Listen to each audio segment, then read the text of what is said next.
wa ma ja'alnal qiblata allati kunta 'alaiha illa lina'lama may yattabi'ur rasula mimman yanqalibu 'ala 'aqibaihi wa in kanat lakabiratan illa 'alal ladzina hadallah wa ma kana Allahu liyudhi'a imanakum innallaha bin-nasi laraufur rahim. Allah Ta'ala memerintahkan kepada Nabi Muhammad untuk berpindah-pindah menghadap sholat. Maka kalau cerita di ayat ini bahwasanya orang melaksanakan sholat itu adalah menghadap arah kiblat, bukan menghadap kiblat. Awas, ada bedanya. Kita sholat ini menghadap ke arah kiblat. Fawalli wajhaka syatrul masjidil haram, hadapkan dada kita. Punten, kalau dada ini tidak boleh robah Pak. Kalau sholat kita menghadap arah kiblat, kalau wajah ini boleh. Maka punten, kalau salam jangan menarik dada. Assalamualaikum, ini nggak boleh Pak. Kenapa kita harus selalu fawalli wajhak? Karena selalu harus menghadap ke arah kiblat. Jadi cukup assalamualaikum warahmatullah. Kira-kira putih-putih pipi kita ini bisa dilihat oleh samping orang yang ada di samping kita. Assalamualaikum warahmatullah. Assalamualaikum. Ada orang salam assalamualaikum warahmatullah, dikira di belakang ada apa gitu. Assalamualaikum. Ini nggak boleh Pak, karena dada kita robah. Karena ayatnya fawalli wajhaka syatral masjidil haram, hadapkan dada kita, bukan wajah, bukan dada, ay sadruk. Tafsirannya wajhak itu sadruk, dada. Tuh. Jadi seringkali saya melihat orang kalau salam itu robah dadanya.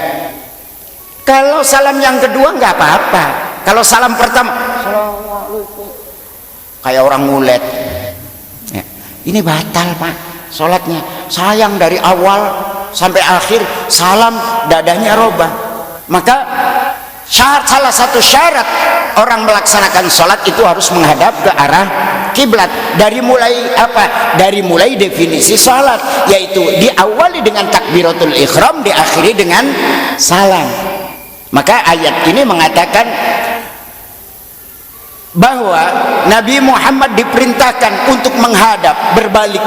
Karena pada waktu Nabi Muhammad berada di Masjid Qiblatain itu 180 derajat Pak robahnya. Sholat asar 2 rakaat itu menghadap Baitul Maqdis, 2 rakaat menghadap kiblat. Bayangkan, dari arah timur ke arah barat. Jadi Nabi Muhammad yang tadinya di sebelah timur itu pindah ke arah barat ke sana.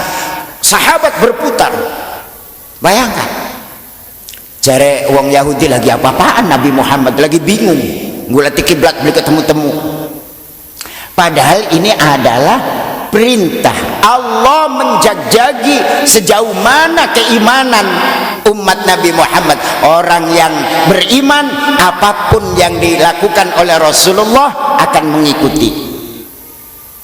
Maka ayatnya di sini wa in kanat lakabiratan illa 'alal ladzina hadallah wa ma kana Allahu liyudhi'a imanakum innallaha bin-nasi laraufur rahim. Memang Rasulullah berat Pak. 17 bulan setelah pindah ke Madinah, hijrah ke Madinah, Rasulullah diperintahkan agar supaya apa? Meluluh, apa namanya tuh? Menarik perhatian orang-orang Yahudi. Oke lah, Nabi Muhammad agar supaya orang Yahudi itu sama mau masuk Islam, kamu coba ikuti sholatnya menghadap ke arah Baitul Maqdis. Itu perintah. 16 atau 17 bulan Rasulullah melaksanakan sholat menghadap Baitul Maqdis ke arah timur. Sekarang masjidnya ada, masjidnya dikatakan Masjid Qiblatain ya.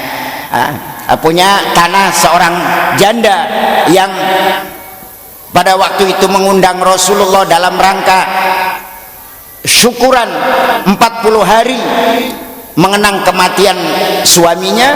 Kemudian Rasulullah disitulah terjadi sholat asar.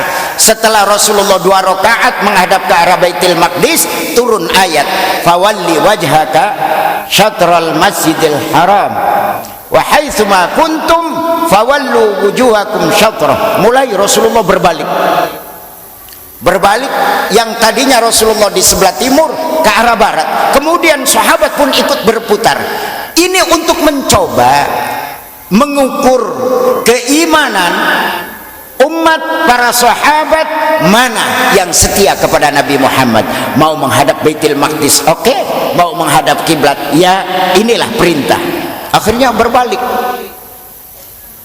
Cuma sekarang mihrab yang satunya itu tidak diabadikan, yang pada waktu menghadap ke arah Baitul Maqdis, tinggal yang arah kiblat.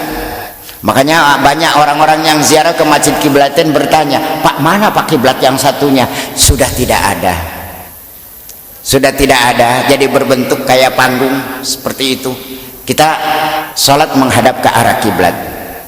Kembali. Jadi sholat kita ini menghadap ke arah kiblat, bukan menghadap kiblat.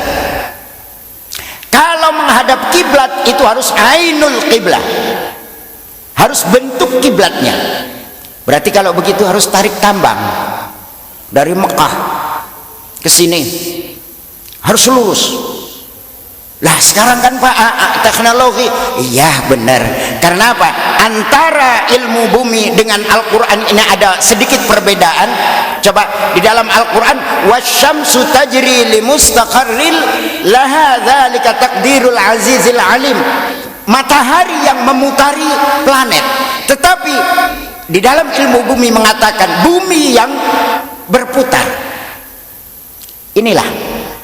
Maka dengan demikian hadirin para jamaah yang dimuliakan oleh Allah, mari kita sama-sama bersyukur kehadirat Allah Subhanahu wa taala. Ya Allah, mudah-mudahan kita ini amal ibadahnya diterima semuanya. Karena apa? Kita ini termasuk umat yang mulia, umat pilihan daripada umat-umat yang sebelumnya. Kita ini adalah umat yang paling mulia, punya nabi-nabi yang paling mulia, nabi yang dipilih oleh Allah Subhanahu wa taala. Kitanya juga termasuk umat yang mulia. Maka dengan demikian mudah-mudahan kita semuanya ini kelak di akhirat akan diaku sebagai umat hakikinya Nabi Muhammad sallallahu alaihi wasallam dan bisa mendampingi beliau di sorga nanti. Amin ya rabbal alamin.